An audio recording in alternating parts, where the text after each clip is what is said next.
and I was at cheerleading practice, and I felt my thighs touch wearing booty shorts and like a sports bra. And I was like, that's a new feeling. Because women are not good with this, so we need to trust the men or whatever. Exactly. Yeah. You can heal or get over an alcohol addiction or a drug addiction. They usually transfer one addiction to another. Oatmeal at this time, eggs at this time, protein bar at this time. You're not a machine. Yeah, that makes sense. Like 100%. Classic kind of traditional intuitive eating with the 10 principles says that you should like listen to your body. So here's the thing with food. Do you guys know about Maslow's hierarchy of needs? What the fuck does that mean? So welcome you guys to another episode of the Bingeing podcast. Sloane, welcome. Thank you. Guys, today we're going to sit down with Sloane, who is a food freedom coach, intuitive eating. We're going to talk all the things, healer, just nourishment. You have over 550 clients through your platform, which is really, really incredible. And you've really been helping people come from this obsession to like peace, which is all what we really want is inner balance and peace. So we're really excited to talk about this and see, you know, how we can help women reconnect with themselves on a deeper level and to their bodies. Yeah. Well, thank you for having me. I love that we're here in person. It's so fun. Absolutely. Okay, perfect. Well, just to start off, tell us a little bit about your journey with food and how it's led to this like revelation in your life. So as I was telling you guys, I grew up in LA, and you know, it's interesting because I didn't really feel a lot of diet culture presence when I was growing up, considering that like everyone's parents worked in Hollywood and like girls were doing juice cleanses in 10th grade. Yeah, like bringing us too. No, I'm saying like don't even get me started. Yeah, that was like my thing. It was probably the same as Coachella, like the ultra juice cleanse, the food festival. festival. Okay, right. So you guys would do a juice cleanse like for Ultra. We would do it for Coachella. Yes. Right. Exactly. But despite all that, I was like super confident. Like I love to eat, super balanced in my family. We would get in and out like every so often, but would eat whole foods. And I felt great. Like if you had asked me when I was, 15, 16, like, do you have any sort of issues with food or your body, like disordered eating? I would be like, no, I love to eat. And then it was like this one specific moment when I was 17 going into senior year, and I was at cheerleading practice, and I felt my thighs touch wearing booty shorts and like a sports bra. And I was like, that's a new feeling, And like all of a sudden I started looking around at all of my friends and teammates of like, her thighs touch, hers don't. She has this body, this body, this body. And I was like, something's wrong because this was not how my body was. Like, what's happened? And so I realized that I had gained weight. It wasn't just that I felt like I had. But that was a problem because I didn't feel like I changed anything. And so to me, that flared up basically like this hyper control wound that had always been there, but there wasn't a reason for it to come out. And so, and it was more like because I hadn't changed anything, I felt so out of control.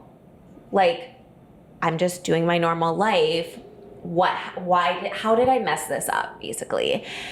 And so I was always very like science, math focused. So I said, okay, I'm gonna figure this out. And that led me to diet culture and like Google and Pinterest, where you get all of your scientific information from. Obviously, when you're 17. No, of course not. And also I didn't tell anyone. Like there was so much like shame and embarrassment. So I think there still is. Agreed. Of course. Oh my God. I have so many clients that will come to me and we'll do like a discovery call to figure it out, if they're going to work with me, and they'll say like, this is the first time I'm ever like saying this out loud, or like, you're the first person I've ever told. So yeah, it's still like, there's so much taboo and like shame.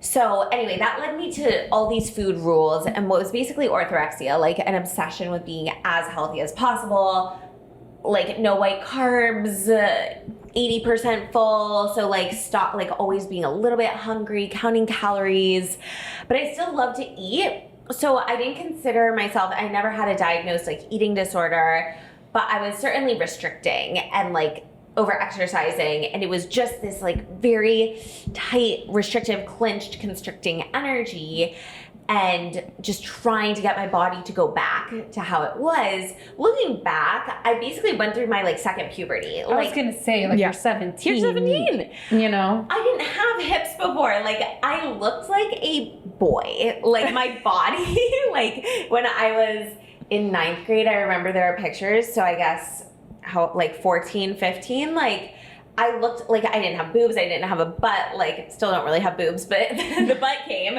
during that time. And so, but again, I didn't, like, nobody talks about that. Yeah. And also, I thought that I just got away with not really having a bad puberty because I was always a dancer. I did cheer. So, like, my growth was stunted when I was 13, 14 and getting my period. Like, I just thought, oh, I got away untouched by puberty. No, it just came like 4 years later. Yeah. So anyway, that was like the phase of orthorexia, disordered eating, obsession. Lasted a couple years. I went to college and I was very self-aware. I knew what I was doing like wasn't good, wasn't healthy, wasn't sustainable, but I didn't know what else to do. But I remember having another moment eating breakfast alone in the dining hall freshman year. I loved school. I was like, these are going to be the best 4 years of my life. And I can either like keep going down this path and probably have a diagnosed eating disorder, or I can heal and like figure this out. And it was really the motivation of like taking advantage of school that really like led me to choose to heal. So I always suggest to my clients, like, have a why that's deeper than just food freedom. Because when your why is just, oh, I want to like eat when I'm hungry and stop when I'm full, well, you haven't been doing that for 10 years. So what's another year? Yeah. But if it's like I have clients who are like, I'm turning 50 or I'm turning 35, or I have a daughter who's 5 and like she's going to grow up and I don't want her to see this, or like I'm moving cities. Like, a lot of times people come to me in these big life transitions because they need a deeper why that's bigger than just food freedom, you know, because they've been so used to not having that. So it's another 6 months, another year. Yeah. I mean, I think this topic is so beyond relatable. I remember when I realized I had orthorexia, and I mean, to be honest, I was like pretty much, I don't know if I was overweight. I was overweight, honestly, like pretty much my whole life until around my senior year of high school. And I think that, well, I was also like a late bloomer. So when I hit puberty, kind of the opposite happened. Like, I started to grow. Like, I'm obviously a really tall person and it took a little while to get there. And I was just like growing into my body, like into my boobs, into my butt, into my curves. And I'm a naturally like voluptuous person. Yeah. But then I started to like lose a little bit of weight just from like normal working out. Like, I mean, when we were in high school, we used to do like that isogenics cleanse and have like 2 protein shakes and 1 real meal. And like, that was when I like started to lose weight. And then I was like, oh yeah, like I could do this. Like, I look so much better. Like, I feel better. But it was never at the forefront of my mind. Like, when we were younger, I don't know. I think I was always insecure, but I wasn't like, I need to lose weight. Like, I was just like living my life. I was a little girl. And then when I got to college, the same thing happened. I was like losing weight because I was working out more, and then it full blown turned into orthorexia. And I was like, and this is why, no shade on Chloe. We've said this on our podcast in the beginning, but Khloe Kardashian released this app, and it was she said like, this is what I do with my nutritionist. I eat this at this time, this at this time. And she literally wrote out all the meals she would eat. And it was like every 2 hours. So I was like, oh, I don't have an eating disorder. I'm eating super healthy every 2 hours. I was like, I have to eat at 1 o'clock and 3 o'clock and 5 o'clock. I woke up at 7 a.m. and I had a spoonful of peanut butter and jelly. I think that's what I'm saying. But then it was like oatmeal at this time, eggs at this time, protein bar at this time. I had the same thing where I was actually eating way frequently than I eat now. Yeah. I don't know why that was such a trend back then of like the 6 small meals a day. Yeah, like, and by always the way, having your digestion going. I think that's something they said. I was always starving. But like, no matter what, I was starving to death at all times. Yeah. And then this is what healed me. It's so funny that you said it was school for you, but when I went abroad, I couldn't do the things I was doing in America. True. It's not even possible.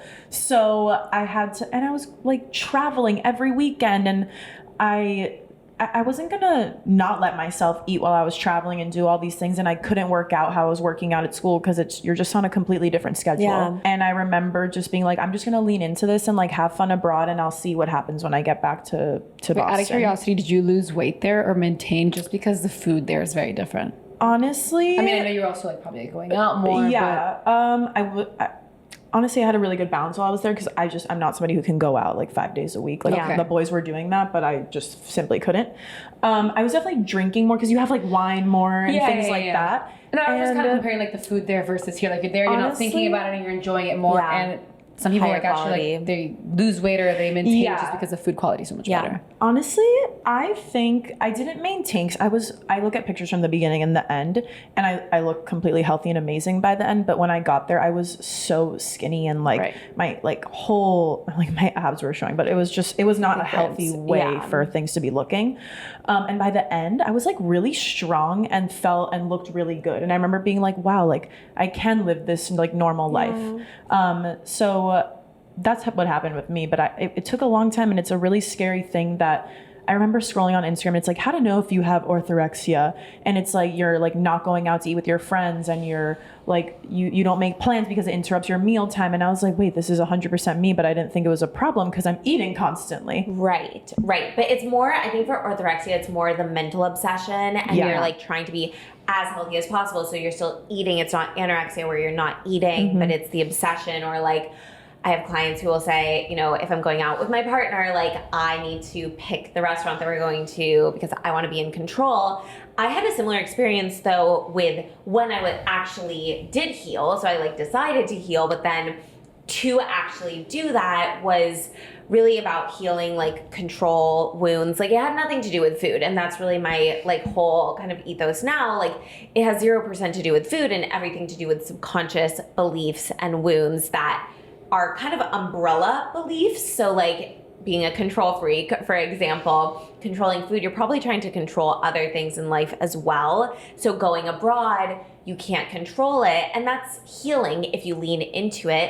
Same with me. I studied abroad in Australia. Oh, wow. And So did Emily. Really? Yeah, she did. I'll have to tell her or talk to her about it. I am obsessed with Australia. The food is gorgeous. Like the Bali, Australia, It's like so healthy. It's the healthiest abroad. super healthy. The liquor is really expensive, so we like didn't really drink. We like had New Zealand wine. And yeah, like that actually taught me a lot about my relationship with control. Traveling with other people, with friends, being in a totally different continent. And so it wasn't just traveling. It's not like, okay, eat, pray, love, and just like you'll heal your relationship with food. But I agree with you. Like that was really helpful for me. And it was a combination ultimately of like the science of nutrition and biology, understanding, okay, like what is the truth about fructose and like fruit sugar? Because I was scared of bananas because it was like too much sugar, or a pineapple or mango. Like I would only eat berries. So like understanding the science of that was helpful. But knowing things isn't typically enough to like really feel safe in your body and really release that fear. That's where the subconscious programming came in. And so my first introduction to that was through Gabby Bernstein, who is like a perfect gateway drug to like spirituality. Yeah, and literally. Her and Melissa would help. She's a good entry point, actually. Yeah. So good, right? So I found her book when I was in college. Which one? Yeah. The Universe Has Your Back was the first one. And I was like, oh my God, my whole life makes sense. Like I've always been very intuitive, but didn't have language for it. Always been very spiritual, didn't have language for it. And then understanding how our subconscious mind controls our entire lives, manifesting energy. I was like, this is it. Like my disordered eating is just a manifestation of my subconscious wounds. So that's how I really healed. And like, I did it myself. Like I didn't know who else to go to. So when I started coaching eventually, I realized that I had both. Like I had this nutrition background and science background, but it had to be the spirituality and the subconscious and the intuition too. And that's really where like eating with love and intuition was born from that, because I started looking at intuitive eating and like the 10 principles, and it was just not deep enough. Like it didn't really cut it, in my opinion. If we really want to heal the relationship with food, we actually shouldn't start by talking about food. We should start by talking about the root cause of those disordered behaviors, which ultimately has nothing to do with food. Yeah. Now that you say that, I'm like looking back at my, like when I was younger and in high school too. The thing is, like, this is such a topic that I honestly feel, I don't want to say that every girl goes through this, but I think a lot of girls go through some form of eating disorder or orthorexia or obsessing or anorexia or bulimia, or like body image, or body image. Like there's at some point, I think we experience something like that. And thinking back at high school, you were saying like control. Like back in high school, it was more of like, to me, it was more restrictive. And I would count the calories, and I would have the app, and I would put everything in there, and then I would be upset because then I weigh myself, and I wouldn't go down. I was like, fruits until tomorrow. Yeah. Yeah. That was the solution. And then I couldn't do it because I was so hungry. And then I wake up the next Right, day. and then you feel bad. 100%. And then I would like, I know you're laughing, but like because you think it's like embarrassing, but I'm just, literally like, you're looking at the entire the I'm rest just of the thinking room, how and like it's ridiculous that even like, but I know that we're in that mindset. We're like, okay, I'm just gonna eat fruit till tomorrow, and then I would weigh myself tomorrow, and I wouldn't be any less. I actually gained 2 pounds. Yeah. It's funny because it's just like it's so not the path. Right. And I think that we just did an episode, like, you know, a little bit about our backgrounds, and I come from like, you know, divorce background, and I feel like maybe that was something that the one thing I could control was my body when I can't control literally anything else in my life. Totally. And then like going to college, I feel like I definitely was not as controlling. It's like, okay, I kind of have my more freedom, I would say, and I'm a little bit more in control of my life. But then it's kind of like, then I still feel like shit though, and I look like shit, and it's like I'm still not in control. And then I feel like we just kind of like, I don't know, I just think I would just like hate on my body and be so hard on it. And it's like, well, now I need to go to the gym and do an hour on the treadmill, which is like the worst punishment. Yeah. And I think even something maybe you said or that I read, that it's like it's not a punishment. Like we're not punishing our bodies. Like we should be like so happy, and it's so like liberating and so great to go to the gym. So it's like so funny when you really look at the root cause. Like if you see, it was like so different from like, let's say high school to college, but it was different root things. It's like one I'm trying to control, and then the other one, it's like a way I'm more liberal, but then it's just like, but I just like hate myself right now. Yeah. And I'm being like too liberal, that I'm not taking care of it the right way. Well, there's kind of two sides to every coin. Like with control, I would say that is still the root, whether it's control and then you're obsessively controlling everything, or it's still a disordered relationship with control, but you feel like, okay, now I'm rebelling against the control, and that's where like binge eating can happen, or overeating, or like just like the fuck it mindset. Yeah. Mm-hmm. So it's still the energy of control. It's just two sides of the same coin. Yeah. And the thing is, like, diet starts tomorrow. I fucked up today, which is another thing we saw. It's like, well, if you have a hamper, a dirty hamper, and it's like one sock falls off, and it's like, fuck it. And you pour the whole thing over, and it's like, it's not really like that either. And I think like we'd be like, fuck, we fucked it up, whatever, fuck this weekend, we're just gonna keep eating like shit, and we'll start Monday again. And then it's like this vicious cycle. Yeah. So you know what's funny about, I see those videos all the time. It's like you spill a drop of water, so then you pour the whole glass, right?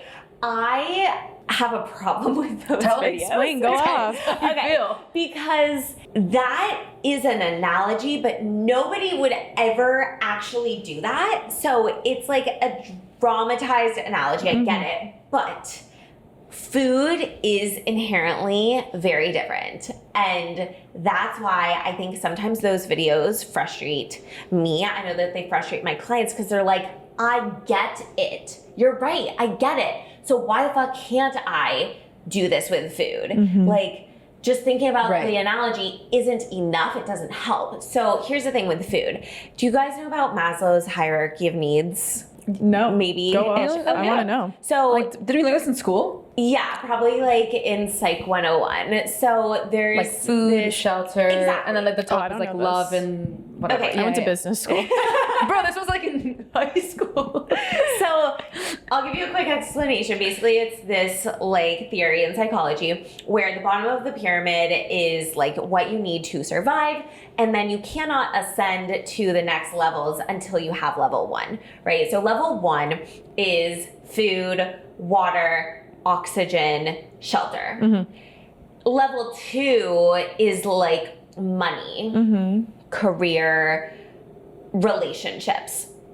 If you don't have a roof over your head and food, it's very hard to focus on getting a job, right? And then maybe level 3 is more like, I forget what it actually is, but it's more like connection, right? So it's hard to focus on building connections if you don't have money, right? So it's basically like, what do we need in order to then get to the top of the pyramid, which is like the nirvana state, right? It's like self-actualization, self-expression. Okay, food is at the bottom of the pyramid. Food then inherently, subconsciously, is tied to our survival. So restrict and binge, or like cycles with food, or the fuck it mentality, or like I ate a lot this weekend, I need to get back on track on Monday. It's even different than exercise, because I'll have some clients say, you know, I was able to kind of get more balance with exercise, but still not with food. Exercise isn't in Maslow's hierarchy of needs. It's not essential for survival. Yeah, it can be tied to still like body image, self-worth, etc. But food inherently is connected to our safety. That is why I have clients that have seen their addictive behaviors be transferred from drugs to alcohol to food.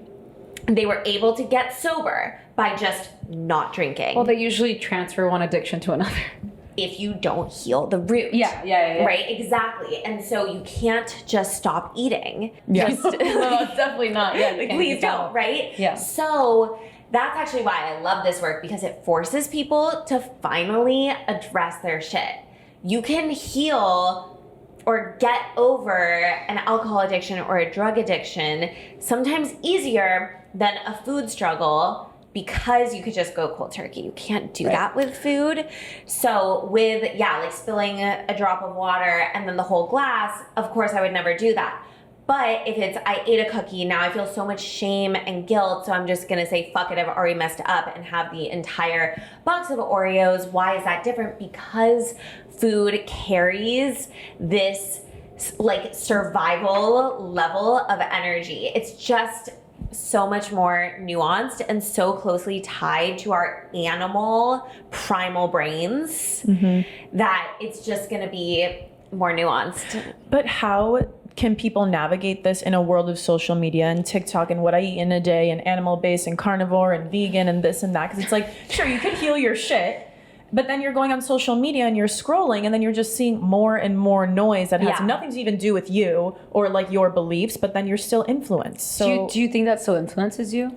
I feel like if I really don't care what someone eats. If I know what I want. Do you know what I mean? I mean, I think for me, like when you're hearing like, oh, eat a bowl of meat, like it's gonna be the best thing ever for your hair and your skin and your nails. That's like kind of different. You think about it, you're not like, I'm gonna eat a bowl of meat, but you're definitely like, like should I? Like, Yeah, okay. Like I'm being so honest. That's how I see things. I'm like, maybe I should do that. I don't really ever, but So the answer is intuition.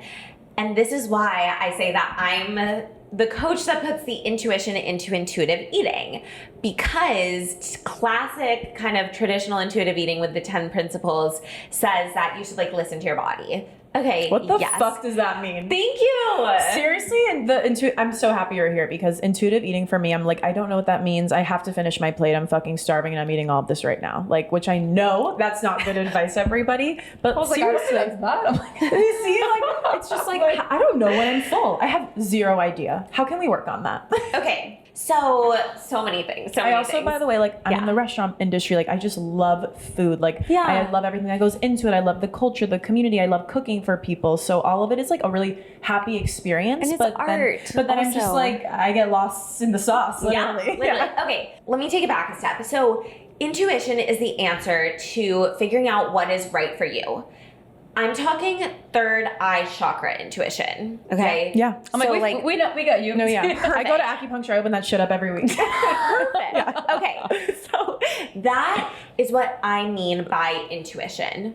Third eye chakra, soul, divine source. Let me stop you right there. For the people who don't feel that, Yes. how could they tap into that kind of part So, of their... right. It depends if you're like a visual person. Like, this is where the spirituality comes in. What is that higher power? Is it God? That's fine. Is it divine? Is it source?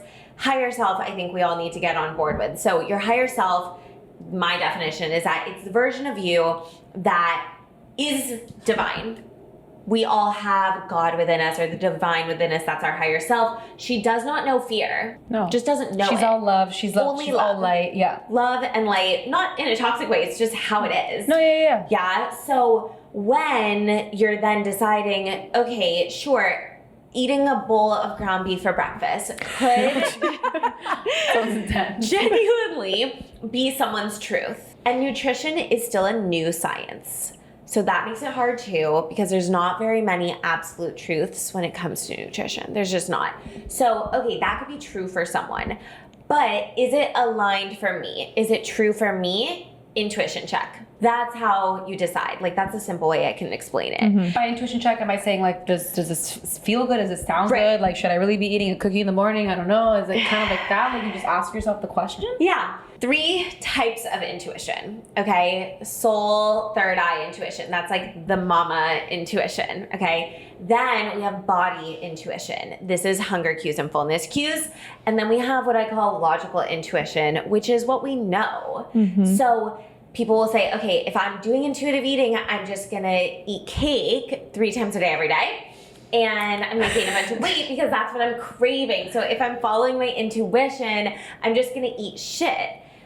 Your highest self, does she want cake 3 times a day every day? No. The version of you, or the part of you really, that wants that cake is a wounded part, a triggered part, an emotional part, an unhealed part. That's not your intuition. Those are your triggers. So when saying, okay, how do I listen to my body? Okay, I have 4 steps for that. So step 1, you have to be open to having a conversation. So let's say when I was emailing you girls to be on the podcast, if you didn't have an email address, how could you ever listen to my pitch? You can't even begin. Okay. So if we want to listen to our bodies, we have to have a container, like an email address, right? The container is like a moment of silence. It doesn't have to be an hour-long morning routine. It's just awareness and presence to even be open to listening to your body. If you don't have an email address, you're not even open to receiving pitches, okay? So that's like step 0. Be open to even having a discussion, have a container. Step 2 is actually listening. This is kind of better with like a phone call analogy. So let's say I call you and I'm like, I want to be on the podcast. Okay, if you're distracted, I'm talking, you're not listening. Okay, so that's step 1 really is like, listen. Be open to the body cues or the third eye, like intuitive nudges. Step 2 is understanding. So let's say that I call you, I'm like, hi, I want to be on the podcast, but I'm speaking French. You're listening, you're hearing, but you don't understand. So you could get a body cue, right? And people are like, am I hungry or am I bored? So you're listening, you're getting something, but you're not understanding. That's key. And then let's say that you check all those off, you're listening, you're understanding, and that I say, hi, I'm speaking English, I want to be on the podcast. Then it's up to you to take action. So you could say yes and then never email me to book a date. It could be, I'm listening, my body's hungry. I understand hunger. Great. Well, fuck that because I'm on a diet, so I'm not eating. So you have to like actually follow through. Right. So with you saying, okay, I don't know when I'm full, so I'm just eating everything. Is it that you don't know, or are you not even opening the container to start a conversation? I would say maybe 50% of the time I am and 50% of the time I'm not. Yeah. Yeah. Yeah. Like if I'm out to dinner with my friends, I'm like not paying attention. We're talking, we're chatting. Like I'm definitely not paying attention. I'm like, this is good. I'm going to keep eating it. Okay. When I'm at home, it's for sure a lot easier. Also, like I'm cooking my meals at home. Like I know how much to make for me and my fiance. It's different. Totally. Rather than you're like sitting in front of a bunch of different like tapas or something. So yeah, that's a good point. Like, Okay. So when you're out, I am like chat when we're ordering, when we have our apps. I am not really talking when it's entree time. And my friends notice. It's funny. They're like, are you okay? They're like, you get so quiet when you eat. I'm like, it's really hard to multitask. So I can listen to you, but if I'm talking and chewing and listening, it is hard because our body cues are nuanced until they scream. Until you're like, oh my God, now I'm like stuffed. Or, oh my God, what time is it? It's 3 p.m. and now I'm like starving, low blood sugar. Yeah. So I do intentionally take breaks. I will like put my fork down. I'll like lean back in my chair for a second. I'll tune the conversation out for 5 seconds and just like, even sometimes I'll put my hand on my body like that, you know, mind to body connection and just be like, where are we? And it's like one breath, it's 5 seconds. And then I know, am I good? Yeah. Or do I want more? Like, you have to be intentional though, but it doesn't interrupt your time. No, I kind of agree with that. Like sometimes, you know, like when you're talking, you're kind of like taking a break, you're like sipping your water, you're like, wait, I'm still so hungry. I can't wait to like keep going back. yeah. Or I'm like, well, I'm actually kind of like getting full. Yes. And I think sometimes like we eat too fast. We're like, sure, we're eating. And then I'm at the end, I'm like, whoa, now I ate like way too much. Yeah. And then you don't feel good. Then it's like and then too you're late at that ashamed. point. And, yeah. Totally. So then if it's at home, you're right, you have more, it's like more controlled. So, okay, for you, for example, in those situations where you're home, you can listen. So do you feel like you're not understanding or you're not getting the cue or you're still a little bit distracted? I'll say a part of it also is like, I work out a lot. So I'm like, did I get enough protein today? And then sometimes I'll be like, oh, I didn't really. So then by dinner, like sometimes I'm like trying to like shove extra like meats down my throat. Yeah. And I'll be like, oh, I'm really full. And like, even like I can't sleep. But I'm like, but I need to get my protein in. And like, it's all just so confusing all the time. And I want to like feel my best and fuel the best. But everyone's like, 1 gram of protein per body weight. You're like, no. No. Because you want to work out and see results, right? Totally. Like we're putting in all this time, this effort. Like it takes me a lot of time to like do my hair after I work out. Even, you know, like there's a lot of things that go into it. So I want to always make sure that I'm maximizing results, even money that you're paying to go to a gym. Absolutely, That this whole protein thing like is getting too out of hand. When I like in my nutrition masters, there's always like ranges with macros, and like I'm not a macro coach because I don't have time for that. I just don't think you need it. But everyone's obsessed with protein. Okay, so in my master's program, the way that we calculate just like baseline of how much protein you need is 0.7 to 1 gram per kilogram of body weight. Oh, okay. Pounds, which is it's almost half. By 2.2. It's half. Yeah. 2.2. Yeah. Okay. If you're an athlete, it goes up to like 1.6 to 2 grams of protein per kilogram. Yeah. But that then equals like 1 gram per pound. If you're a like endurance athlete, if you're a professional athlete, I have friends. So it's 1 gram ish per kilo. Yeah. So it is more or less like kind of like It's half like your body weight. half-ish. Yeah, people are saying as it's your full body weight. Right. That's double. Ideal body It's weight. double. Yeah, it's double. Oh, but that's Right. double the amount that you need. Correct. I do not eat 1 gram per pound. I mean, of I body would weight. need I don't even know how to fuck calculate. Like, You don't need to. You don't need to. But then again, right, with like fitness goals, okay, if it is coming from a place of love, like I really love training and I love the way that I feel when I'm eating more high protein and I'm still honoring my body, that's fine. But when it gets to a point of like, I'm eating more just to hit a macro goal and now I can't sleep and I feel gross, like, where's the love in that? That is fear-based. You're scared that you're not getting enough protein. You're scared that your workouts aren't going to work. That is not eating with love and intuition because it's fear-based. oh, It's true. No, it's true. Yeah. It's also just not necessary. Like, I promise you, it's actually not. It's not as necessary as everyone's saying it to be. I think also you have to remember, like, nutritionists, dietitians will try to help people crowd things out. So like if someone's telling you to eat more protein, they're basically trying to get you to eat less sugar or eat less like processed carbs, right? So it's partly that too. But I had a friend once that was like, she messaged me and her trainer the same message. And she was like, I wanted to see what you would say versus her. She was like, I just had like a low appetite kind of day. I'm way under the macros that my trainer gave me. Should I just have a normal dinner or should I like pound protein? I was like, have a normal dinner. It's one day. You're fine.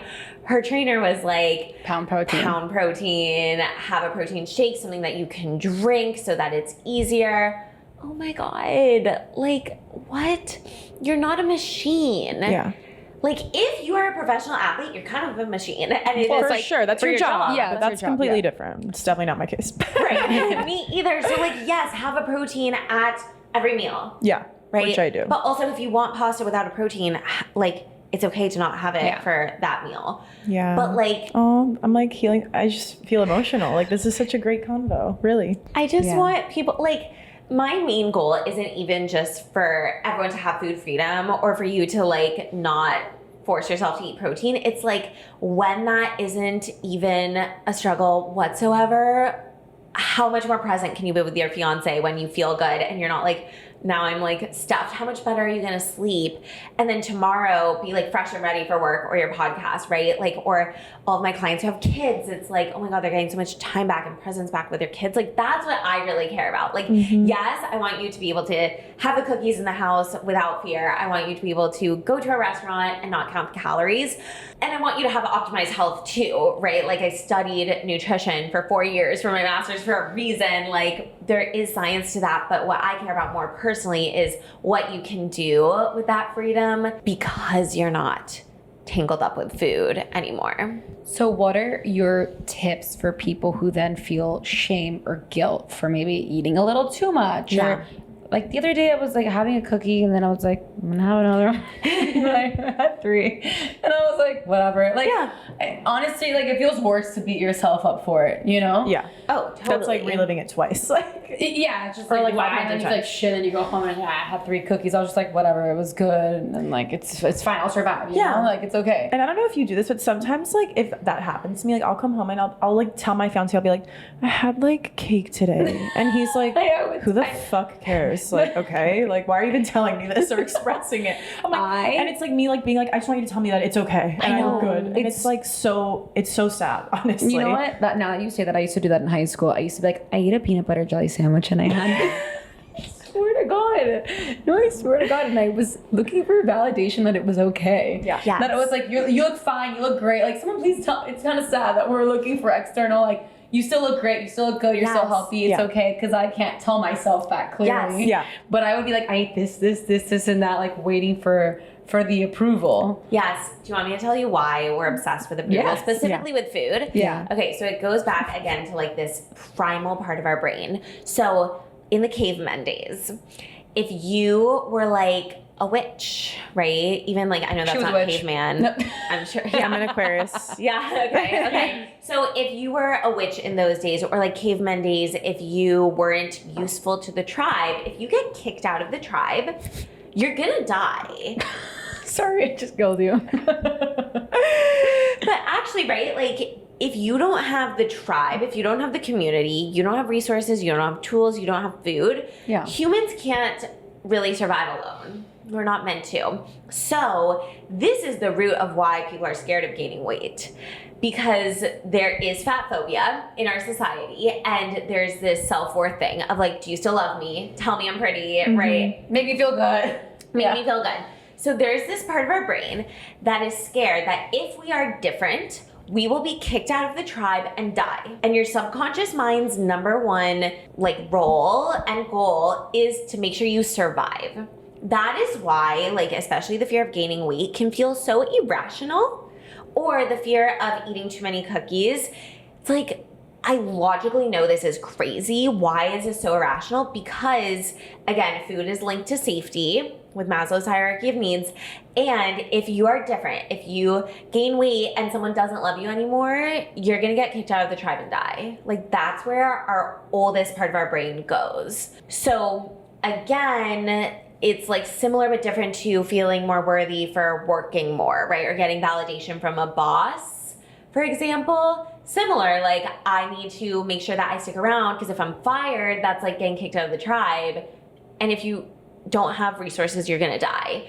That's why it feels so irrational, because your brain, we still have fight or flight, right? Fight or flight was meant for bears. Like that is a real thing. Like the social media trend of like, my nervous system doesn't know the difference between like getting a Slack message and being chased by a bear. Like that's real. Our biology has not evolved fast enough for our modern world. So fight or flight is a survival response. Like there's all the things that happen, the way that like the blood leaves your organs, rushes to your hands and feet, like blood sugar spikes to give you energy. Like that was built for survival.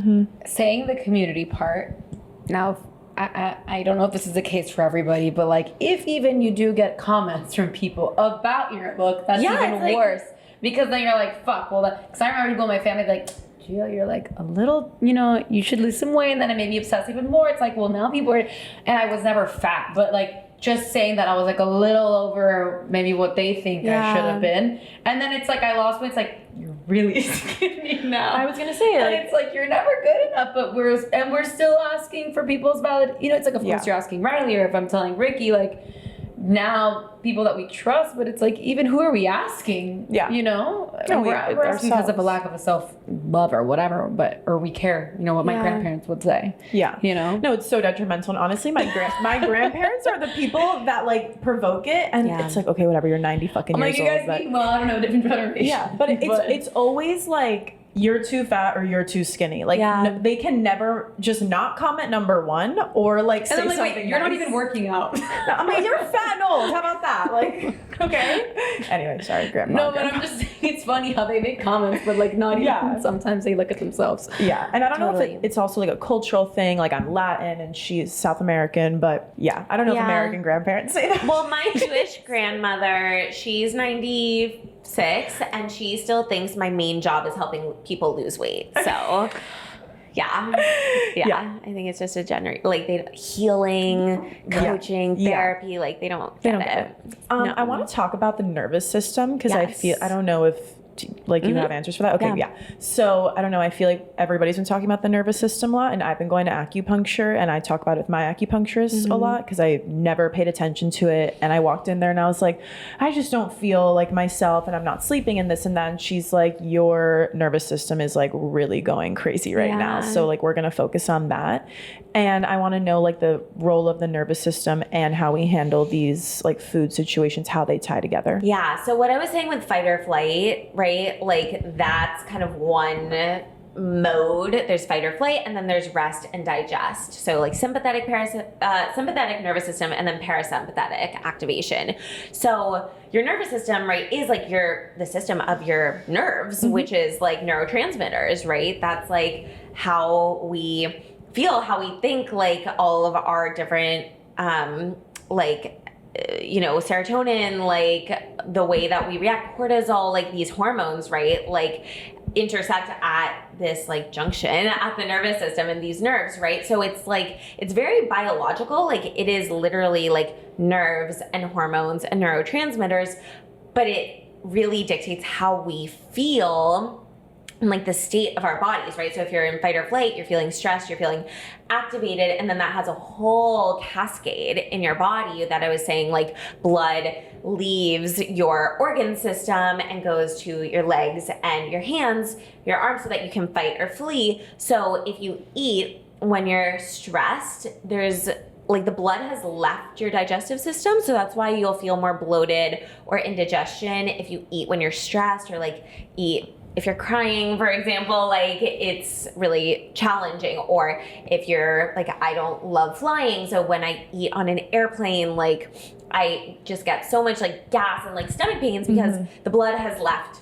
that. So there's like biological impacts and like physiological impacts. And then it also obviously really impacts like our mood and our energy, right? If you feel frazzled or if you feel depleted versus feeling like calm and relaxed.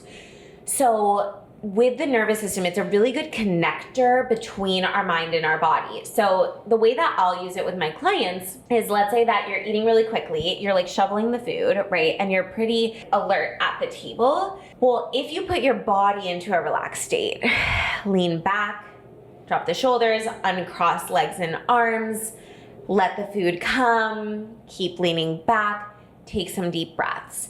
Your body is now in a state of more relaxation. That's like the foot in the door to the brain. Your brain notices like, oh, wait, I might be like stressed or like worried about what's on the table, right? Or worried about the calories, whatever. But body is saying we're good. Body is saying we're relaxed. That's the foot in the door to the brain to then have a mindset perspective shift.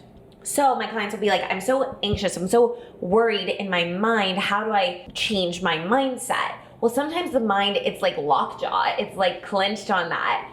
But if we can put the body into a state of more nervous system calm, that can sometimes be enough of a little trigger for our brain to notice, wait, maybe we are safe. Maybe we can relax. On airplanes, for example, like one really easy nervous system somatic tool is a shakeout, where you just like do, right, full body shakeout. Dogs shake. Animals shake after stressful encounters. This is just like wired into us as animals. I don't know if like it's a mammal thing or I'm not sure, but you'll see dogs do it. After they are with like a dog that's new or a person or they're a little bit stressed, they shake. That is like a nervous system reset. It's literally like shaking off energy. So for me on an airplane, I logically know it's all good and that like we're probably gonna be safe. But I will go to the bathroom as soon as like the light goes off at 10,000 feet, I will do a shakeout. And that instantly shifts my mindset. Just telling myself you're safe, you're good isn't enough sometimes. So that's how you can use the nervous system as like a foot in the door if you're feeling something really sticky mindset wise. Got it. I think that's like really interesting because even when we're so restrictive and so crazy, like our minds are not at ease at all. No. So even if we're doing all the right things and eating all the right foods, maybe we still feel tense because we won't let ourselves relax. And it's almost like when you kind of like let go of the control and you feel more relaxed, it's almost like when you're on vacation, you're studying abroad, you're like, I've let go. And I'm kind of eating maybe worse or more or whatever, but you're more relaxed. Yeah. So your nervous system's more chill. Digestion is better. Your digestion, and then you're kind of like, oh, that wasn't so bad. Yeah. You know?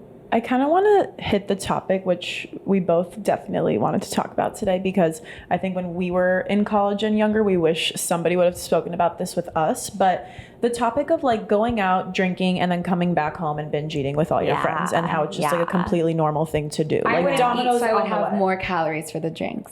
Oh, I just wouldn't care about either of those things and do them both. Not that I wouldn't eat. I was just like, I knew if I was going out to drink, I would focus on that. I would eat Skinny Pop or plain Cheerios. Not Honey Nut because of the sugar. That was my post.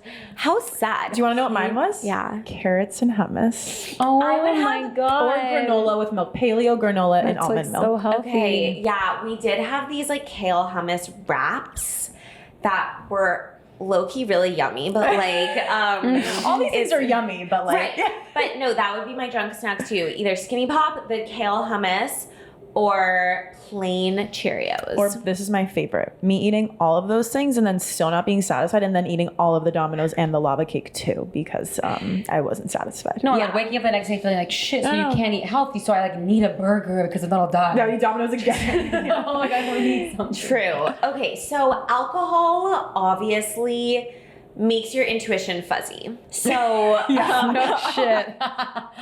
obviously, right? But even on like that spiritual like third eye level. Okay, but there will be some people who kind of use alcohol as permission to let loose, and when you're eating, when you're drunk, you don't care as much, the food noise isn't as loud, but then you deal with it the next day and feel horrible. So with drinking, what I would say is like I will try to set an intention before I go out of like, especially I don't really like go out a ton anymore, but like let's say my 5-year college reunion was last year, like it was just like the good old days. Yeah. So I would, you know, set an intention like, okay, I don't want to feel ill. Okay. It's a good one. Right. Like I'm not gonna say, okay, like X number of drinks, but like I know what my number is, right? Yeah. Where but you don't want to pass, that I don't so you wanna don't feel like pass. shit the next day. Exactly.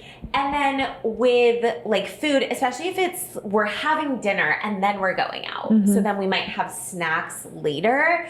Like I will also set an intention of like, okay, I just want to be attuned to my body. If I'm hungry, have a snack. If I'm not, let's honor that. So when you can set the intention as your highest self with your intuition fully intact beforehand, and then once you're out and you're like, oh, fuck it, whatever. But if you can remember, well, me 2 hours ago had that like intentional moment. Again, 30 seconds. These aren't like huge rituals. Of like, she was sober and she is smarter than me right now. And she set this intention, like, we want to feel really good tomorrow. We want to listen to our bodies. There's less of a chance that you're going to then just say, fuck it, and like binge or whatever it is. So you have to have that sober anchor, that like intuitive anchor before you go out. And again, it can be 30 seconds. Because then once you're out, it's like, whatever. And other people are eating and drinking, and it's just very easy to like go with the crowd. It's very difficult to listen to yourself. So yeah, when everyone's eating, you're like, of course. So if you can have a moment with your intuition beforehand and let that like anchor you in the real world when you're considering, okay, again, if you're hungry, have a snack. But if you're like, I'm actually fine, this would literally just be to join in on the party because everyone else is having it, that's still fine. If it's like for the vibe, that's a part of what I call like soul nourishment, cool. But I just don't want you eating so much that you now feel sick or ill. Or ill. ick. Yeah, no, I meant ill. Right? So if you can then have that anchor, it's almost like the little angel on your shoulder, like, remember Kat or Gio, like when we were sober, this is what the intention was. You can still say fuck it and be like, I don't care, but there's a higher chance that you will feel like that anchor from a version of yourself that is looking out for you a little bit more. I also have the perspective of like, I value my body more than I value $1. So if we're getting food, I would rather honor my body and have some food go to waste, or I'm all about leftovers, right? But if it's like, well, I paid for this Brazilian buffet, for example, So right? I'm like, so what good. is that? Well, Brazilian like steakhouses Yeah, are typically like yeah. all you can yeah, eat. yeah, so good, you. yeah. Exactly, all you can eat. I mean, yeah, you're like, but I don't stuff myself there because I don't either. yeah, but some people do, right? Because it's like, well, I paid for it, so I need to get my money's worth. But I value my body more than I value $1, or like I value my body more than I value my friend's approval, for example. So it's That's like a big one, I think. yeah, deepening that like unapologetic anchor within yourself of like, no matter what anyone else is doing, I am my number one. But so like when you're in a moment of guilt or shame, because I Yeah. remember thinking back to college, and I mentioned, like I think a lot of girls around me, at least that I saw, would struggle with this, and they'd be like, I ate too much, like what do I do now, like what do I do I feel better? And then one of my other friends was like, just drink a lot of water so you like don't feel bloated tomorrow. And it's kind of like, I don't even know like what kind of advice, good or bad, but like what do you tell someone who's feeling like that, or finds themselves in a moment like that? Completely. So I think you're right on one side, like with the physical, like there are some things that you can do in the moment if you really feel sick. I would say more like ginger tea or like dandelion or peppermint tea, like things that can actually support your digestive system if you gave yourself too much. But it's almost like we're like, okay, now I need to drink the tea, I need to fix everything like right now. Yeah. So there's the two parts. The first part is more like, okay, if you acutely feel really ill, like there's a little something you can do, right, with these like teas or ginger or like a like heating pad or like going for a walk or like some twists, right? But that's like just Short term. But what I say is if we can use that experience as a data point and genuinely learn from it, then that's actually helpful for us. Like, it's helpful to overeat sometimes because then that shows you where your like gray zone is, I call it. So there's like the black and the white, which we want to avoid, right? Like black and white, all or nothing mindset. And then you have your gray zone, which is like where balance can flow. So let's say, okay, last weekend I had pizza at Mr. 01, so good. And I was really hungry and I got Same. So good. So good. And I got like the big one. And typically I'll eat like half of it. Like it comes with 6 big pieces, so I'll have 3 or 4. I was really hungry and I was hungry for another one. So I had 5 total. I had 1 left over and I felt good. Great, whatever. Obviously it's mostly carbs. There was like a little bit of prosciutto, but it's like, okay, mostly carbs, fine. Next morning, I wake up and I'm like, I can't even look at the piece of pizza in my fridge. Like I didn't overeat because I was still hungry. But I just feel kind of nauseous from like how much pizza specifically it was. Now I know, because I had never really eaten 5 slices before. It was always 3 or 4. I'm glad I had that experience because I got over it, right? Like I felt better soon after. And now I know, okay, if you're really hungry and you get pizza, still have like 3 and then maybe have like another something on the side, or like maybe get multiple proteins as your toppings, right? Not because of like the protein fear or whatever, just because now I have data on how my body reacts to that specific food and that volume. So I'm actually happy I had that overeating experience because now I have even more optimized data. So when you can see it that way of like, oh, this is actually helpful, right? 3 cookies felt a little bit much. 2, or maybe not, right? No, I was like, yeah, 3 was pushing. I couldn't have, I wanted more. I was like, oh, that's like a little too much. 4 is too much. So now you know, right? Because maybe you had never had 3 before and you always have 1 or 2. So you push the boundary a little bit and then you get some feedback and now you know. So I like to see every eating experience as data, and then guilt is the energy of like wrongdoing. So that's where we can get deeper into like the coaching and the healing. Like, okay, what about this experience are you judging to be like the wrongdoing? Is it the food? Is it the type of food? Is it the amount? Is it like any cookie would have made you feel guilty, or it's the fact that it was 3? And then we can say, okay, like who taught you that? Whose voice is that? Because it's nothing. Very few things in life, in my opinion, are like either right or wrong. I think everything is mostly like gray, and there's very few like absolute truths. So eating 5 cookies isn't inherently wrong. I think most of us would agree it doesn't feel great, but it's not inherently wrong. So like, why do you feel like it's wrong? What does that wrongness mean about you? Is it that you're lazy? Is it that you've messed unhealthy up, or unhealthy, so then you're not worthy? Like that's where we go like 10 layers deeper. Okay, but why? Okay, and like what does that mean about you? To really get to the root of the guilt. You can, I always say this to my clients, like you can Google like how to cope with guilt, but what I'm more interested in is like healing the guilt so that there is no guilt to cope with. And doing that healing requires us to ask these questions of like, what about this is wrong? What does it mean that you're wrong in this way? And going from there. I'm really curious to know, out of all your clients, I mean 550 or more. Yeah. What is like the common theme you see that is their why? Is it control? It's control. Is it self-hatred? It's control. I have a quiz that's free that anyone can take, and there's 8 subconscious roots that I kind of like discovered. So we're all control freaks. So a third of all the results, like thousands of people have taken this quiz, and control always is like 30-ish% of what people get. What are the other top ones? So safety is a big one, which everyone is like surprised by. But safety wounds come up where like that's a lot of emotional eating. Like you're eating because you don't feel safe to feel your emotions. Or like loneliness, boredom, again, like you don't feel safe in your own body, or you don't feel safe to just like be. You don't feel safe to express yourself. A lot of times people will be like holding on to weight and not able to lose the weight because they're scared of being seen in their body, and like being thinner might mean getting more attention, and that might not feel safe. So safety is a big one. Self-love, so it really is obviously. all subconscious thoughts. No, all of it. I think it's all mental.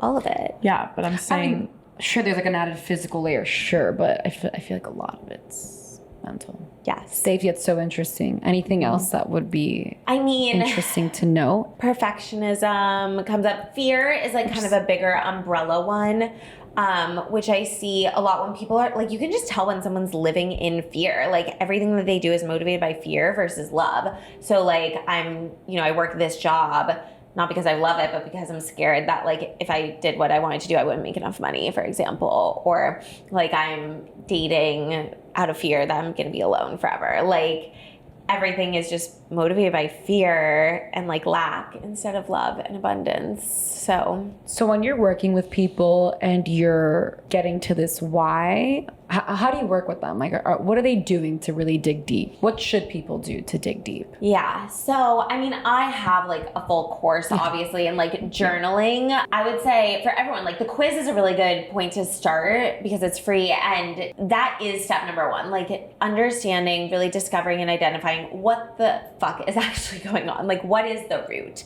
Because it's not food. It's one of those 8 subconscious roots. Typically, it's all 8 or like top 3 I can identify, like talking to someone on these like, a consultation call, like we leave the call and I've already kind of like diagnosed you with what those top 1 to 3 are. Because if you just try to approach your food struggles from food, it just won't last. Because our subconscious mind controls 95% of our reality. So you can change a behavior. You can stick with it for a couple weeks. But if you still have the subconscious program that says, if I don't control everything, then I'm going to be unsafe, that will always win. Always. So if you really want to heal, we have to start with, well, what is the subconscious driver? And I would say the quiz is like the best way to discover that.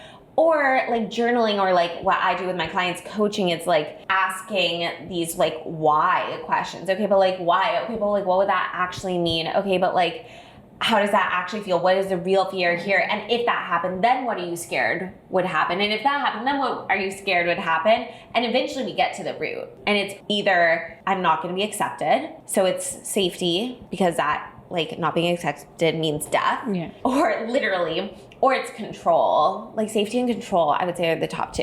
That makes sense. Like 100%.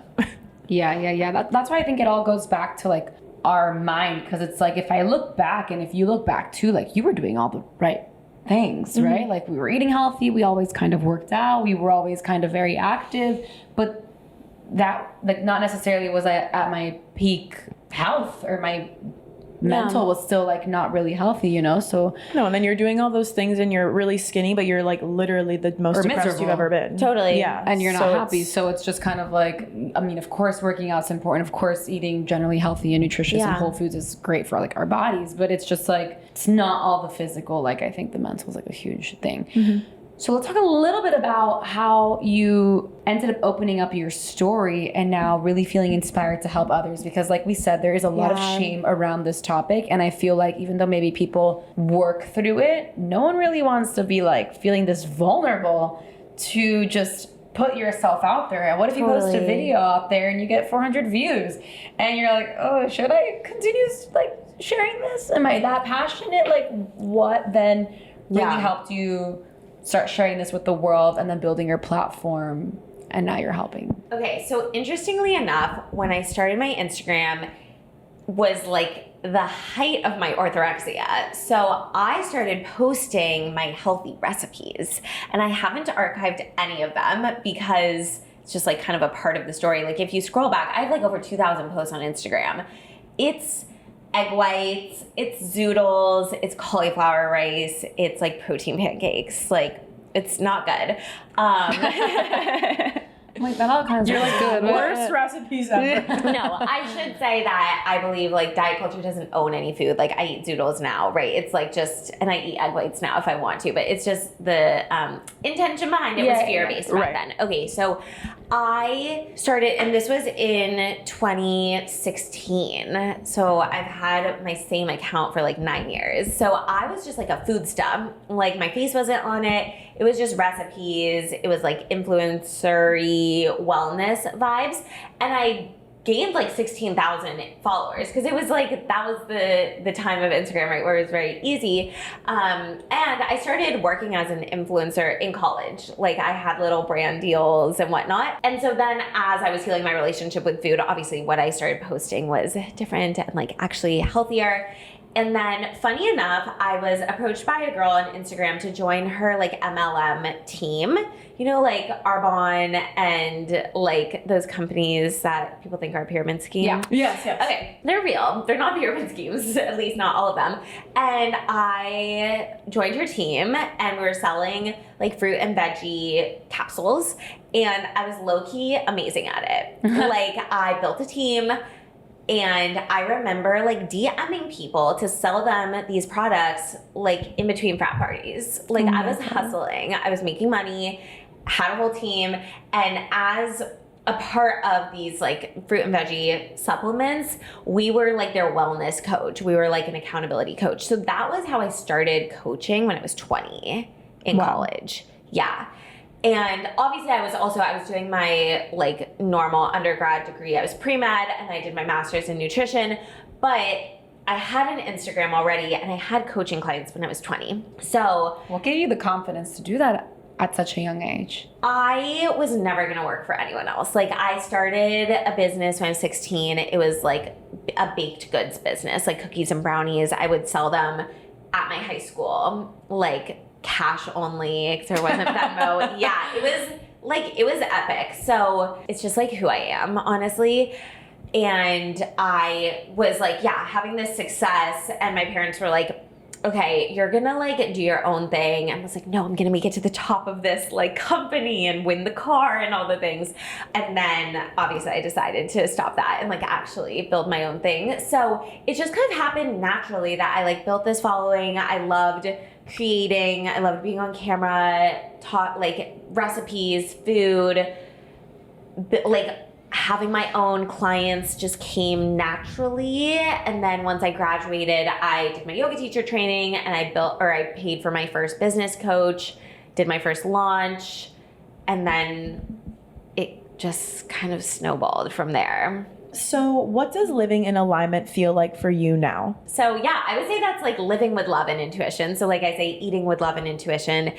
It's really like, okay, using my intuition, like that third eye, divine, but also the body and also what I know, and following what feels loving, right? And to your point, like what feels aligned, what feels true and right in this moment. So I apply it to everything, like what time I wake up, my morning routine, and like what I'm doing, obviously what I'm eating, the way that I like do my schedule with my clients is like very specific. Like my calendar isn't just open, like it's open on certain days at certain times so that I can do other things that feel aligned during those times. Very intentional. Very intentional. When I'm booking workout classes for the week, it's like different every week based on my cycle, which is more of like the body intuition, based on my third eye intuition of like what feels divine and aligned. Where am I meant to be this week? Also logical intuition, like what do I have time for? So I don't even think about it at this point. It's just like how I live my life. But I can very clearly say in every aspect, like what color am I getting my nails? Yeah. Like,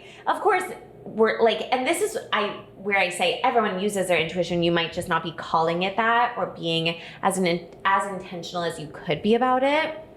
That it's like, okay, I chose this red because it just like felt like a click. It just felt like a yes. That's your intuition. So living in alignment is like just being intentional. And I think because I run my own business, I'm forced to be intentional. And it's very clear to me when I'm just like letting life take me for a ride. I'm like, wait a second, what do I want to be doing? So I feel like I'm constantly setting intentions, recalibrating, and living really on purpose, which is important to me. Absolutely. I love. I remember my question. What are your tips for people who have a passion or have an experience like this? How would you tell them to show up authentically online? Because that's like a crazy other world. You can be authentic in person with people and share your story, but what are your tips for people who want to actually grow something?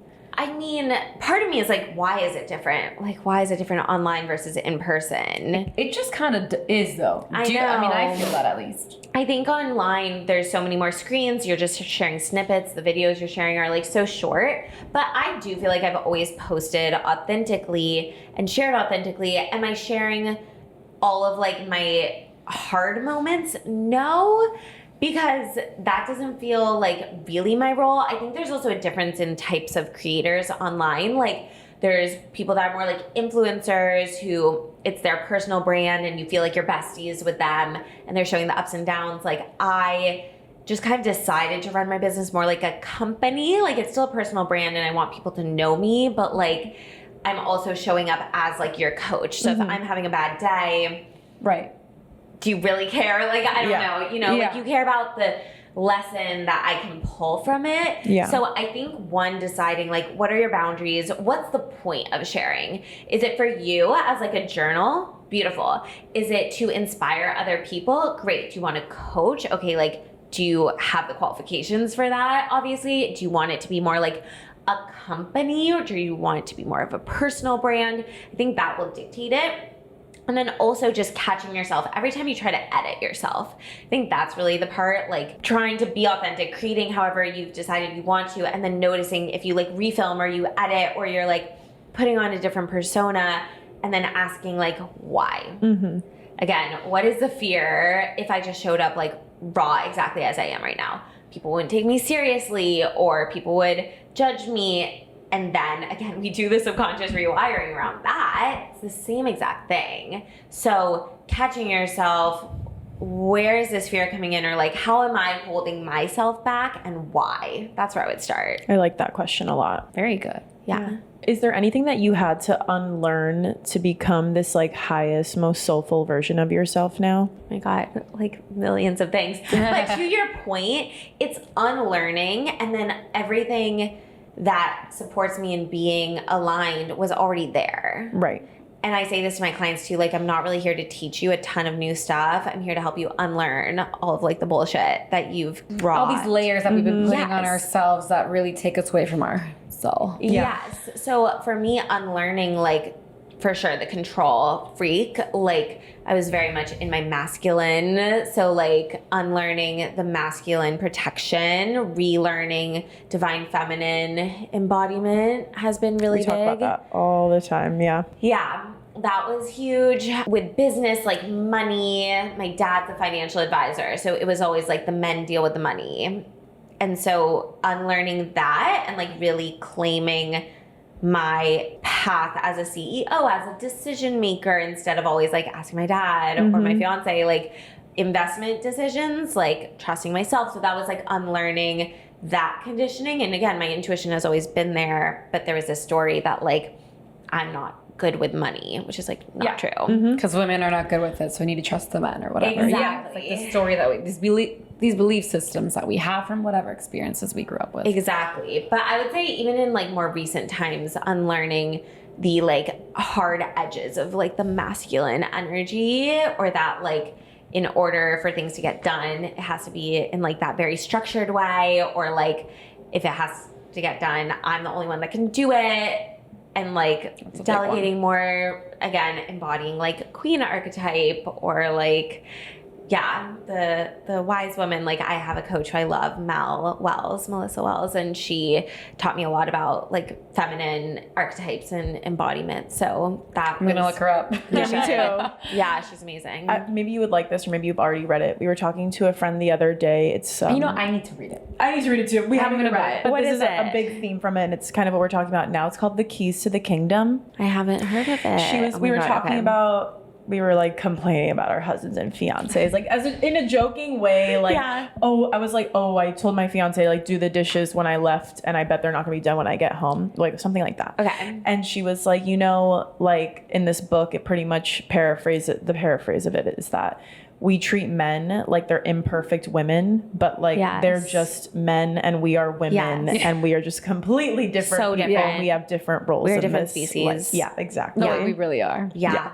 That, oh my God, I could talk about for hours, Yeah. like the way that I've grown in my relationship and the way that I've like led through the divine feminine so that he does more of what I want him to do. It's not through complaining, it's through desire and praise. Like it would be so helpful if you could, right? Like yeah, but I help feel with the dishes, right? Or like, babe, like, will you do the dishes, please? Like you're so good at it even. Like that's maybe not the best example. No, yeah. And then not following up and like trusting, and then he'll call himself out like, oh fuck, I forgot to do that. Yeah. Like that's okay. I trust you. Like you can get it done later. Like I trust you to do it. Yeah. Right. Or like when booking flights now or booking trips, like I used to be the one that did everything. Oof. Now he does it all. And my friends are like, oh, you don't check the itinerary? Like I trust him, and I actually want my man to be more of the leader in that way. Like that feels so good for me because I'm leading my entire company. So I trust him. Like when we went to Brazil, I didn't have the flight itineraries until the day that we left. My friends were like, where are you going? I don't actually really know. What time is your flight? My mom asked Victor. Yeah. Like, and that was new. Like, I love that. Yeah. So assuming that they're gonna do it, but that they're gonna do it in their way because they're not women. Right. Yes. Yeah. Yeah. No, actually, I was listening to a podcast just like to finish on this note that they were saying that all women want is adoration and all men want is admiration. Aww. So they need to do admirable things. Especially my Leo fiance. They want to be admired and we just want to be adored. Yeah. Yeah. That's what it is. Anyways, we have one last question for you before we end, which we always end with an actionable tool or tip that we can give our listeners. So what is we call it a homework assignment. What's your homework assignment to our listeners this week? Oh my God. So I have two that just like intuitively came to mind. Okay. Number one is find joy outside of food. Have a hobby, especially if you're an adult. Like do something for yourself that's fun and joyful and like let loose without food. I have a lot of clients that binge eat because they're tired of being responsible all day. Wow. Interesting. So find a way to like be rebellious or be the wild woman or find joy for yourself.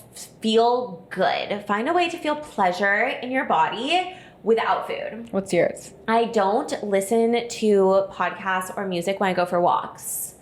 My walking time is like nature. I don't listen to podcasts. And I have a podcast. I'm on podcasts, but I can't even like get through a walk if I'm not listening to something. It's probably not good for me, maybe. No, sometimes I'll drive in the car and I have no music. No music in the car. In the car, I can do that. But when I'm on my walk, sometimes I'm like, the only way I'm going to get through this is through distracting myself. So that's like the thing though. It's like I find joy in nature and like let loose. I just want to walk. I'm with my puppy. So like. Oh, that's nice. Maybe I should get a dog. Get a dog. That's the answer. Get a dog. No, so. It's like walking. My workouts, like I don't have fitness goals. That's a whole separate thing. So like my workouts are let loose. I don't go to the gym because I don't want to be responsible. It's the whole thing. I'm responsible all day. I go to studios so that I can turn my brain off and someone else tells me what to do. Right. Totally. For this reason, right? It's like I watch really silly reality TV shows. I'm not like, I read fiction. I don't really read self-development unless I really want to read a book. Sometimes, like mentally. Not sometimes. It's like a lot. Yeah. So I read fiction. I watch really silly like reality TV shows. Yeah. Those are my ways that I do it. And then homework. Do a little bit of like the hand or like the mind-body connection, especially with hunger and fullness cues. Place your hand on your stomach. Your stomach is higher than you think. Your stomach is like where your ribs open. Yeah, exactly. Like below your diaphragm. That's where I feel my hunger sometimes. That's where you feel your hunger all the time. Yeah. Your stomach. Like right here. By the way, when you just said that, I'm like, my stomach is here. No. That's your that's like where your baby is. Well, that's your uterus. Have a baby, but no, sure. but you know what that's I your mean? Uterus like, and I that's feel your like it's down intestines. Your stomach is up here. Right. Oh. Your bladder is down here. Your uterus is down here. Yeah. And your colon, small intestines is like here above the belly button. And then stomach is like diaphragm area. No wonder, because I get bloated here. Okay, so Sometimes. that means that you might have underactive like stomach acid. So you can either get digestive bitters or the cheaper way is like forget if it's a teaspoon or a tablespoon, I can look after it and tell you, like a small amount of apple cider vinegar in warm water. like 10 minutes before you eat, that like stimulates bile flow and your stomach acid. And if that helps, then that's how you know it's underactive upper GI. Interesting. Yeah. Wow. Because it's different if you get bloated up there versus bloated down here. Totally different parts of your digestive system. Yeah. So what can you do for down there? So down there is more like probiotics, because that's like your colon, right? Okay. So it's more of like, is there gas or is it just bloating? Like the different symptoms can mean different things. But it's typically like an imbalance in gut bacteria, which is then causing this fermentation. That's the gas and the bloat. So is the bloat like gas, fermentation, or is it like inflammation and you're eating foods that like don't agree with you and you have some intolerances? Wow, we clearly don't want this podcast to end because I know. I can come back. yeah, okay, we could do a part 2. Wow, Sloane, thank you so much for coming on here Thank today. you, I think this is guys. going to be such a hopeful and helpful episode for lots of girls. So thank you so much for sharing. Of course. Thank you. Thank you guys. Ciao, Bye. bye. Ciao, bye.